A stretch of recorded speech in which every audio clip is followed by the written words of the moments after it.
Hi everybody, my name is Brittany Goodwin and today we're going to be talking about wild mushrooms.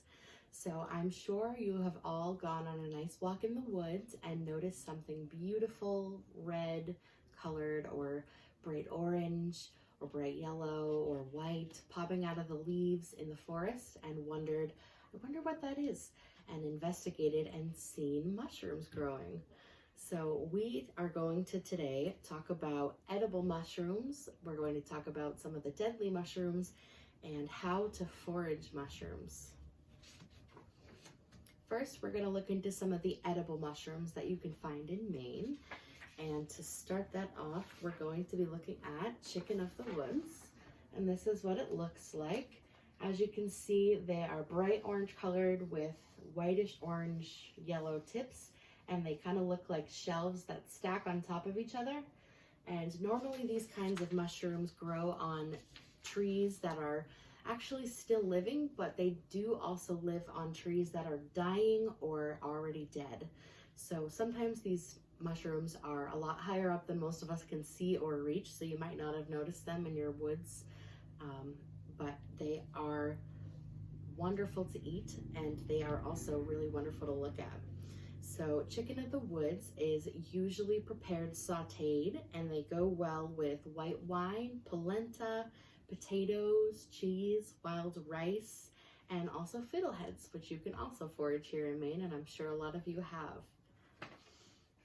And chicken of the woods is also used as a great vegetarian or vegan meat substitute because it has a really meaty flavor and a meaty texture.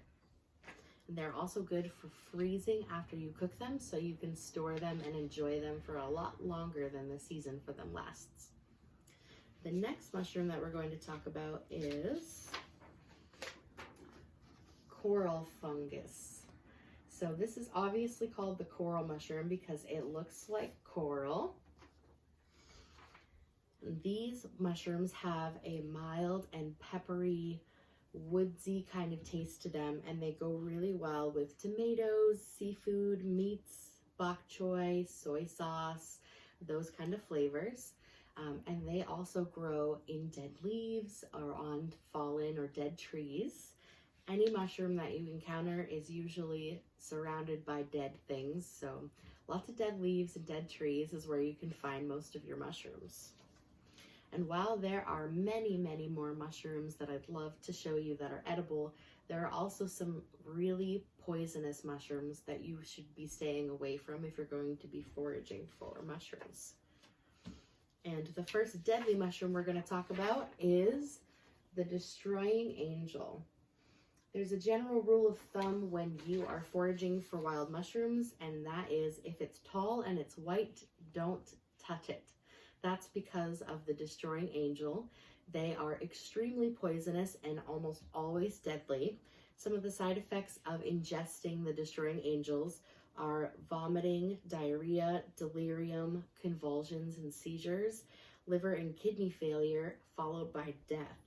And they are usually found in North America, and they are North America's most poisonous mushroom. So if you plan on foraging for mushrooms after this, please be careful and do not pick anything that looks like that.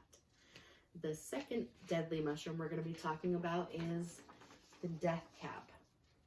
This one is also one of the world's most poisonous mushrooms, and it has similar effects as the destroying angel, but there are some differences as well. So side effects can include violent abdominal pain, bloody diarrhea, vomiting, intense thirst followed with crashing blood sugar, liver and kidney failure, central nervous system trauma, coma, and followed by death. They used to only really be found in Europe, but they have migrated globally, and that includes the US now as well. So definitely look out for those. So if you can avoid the deadly mushrooms, then foraging for wild mushrooms can be super fun. It's a great way to get outside. You can go with family or friends. I usually go with my husband, or when I go hiking with my friends, we also forage for mushrooms. But now, if you need to know how to forage them, we're going to talk about that. So the first step for foraging mushrooms is to get educated. This is definitely the most important step because knowing the difference between edible mushrooms and deadly mushrooms obviously is a pretty big deal. So I would highly suggest getting a field guide. Field guides are wonderful. They're full of really good information and pictures. There are a lot of edible mushrooms that have deadly lookalikes. So they are filled with information on exactly what mushrooms have deadly lookalikes, what the lookalikes look like, and how to determine whether a mushroom is safe to eat or not. The second thing you need to do to start foraging wild mushrooms is to gather the supplies that you're going to need. So to go out foraging, you're probably going to be out there for a little while. It does take a little bit of time sometimes to find them because some of the best mushrooms are hidden underneath leaves or dead logs. So you're going to need to bring some water to keep yourself hydrated, sunscreen to make sure you don't get burnt while you're out there, snacks. You're definitely going to want bug spray because the places that you're looking for these mushrooms are going to be usually full of bugs.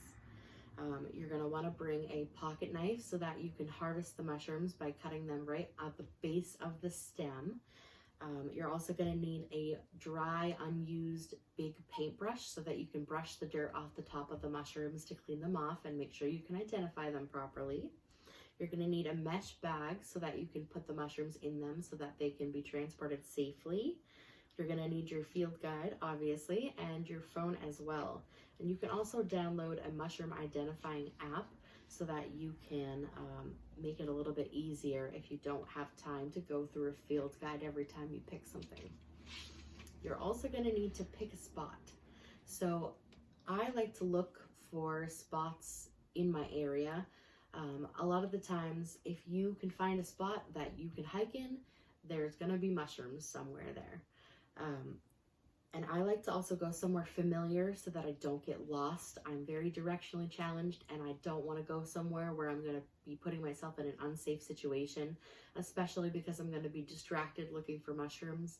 So definitely try to pick somewhere safe and obviously try to find somewhere that's going to have what you're looking for. So try to research ahead of time and make sure you know what kind of environment the mushrooms that you're looking for are growing in, whether or not there needs to be an open meadow. I know morel mushrooms are usually found in fields that are overgrown, but that's not a great place to look for things like chicken of the woods, where you need lots of fallen dead leaves and dead logs and trees. So just make sure you research ahead of time before you go. And after picking the mushrooms, you can bring them home, clean them, and you can enjoy the fruits of your labor, either for yourself or you can show off to your family and friends all the good stuff that you found.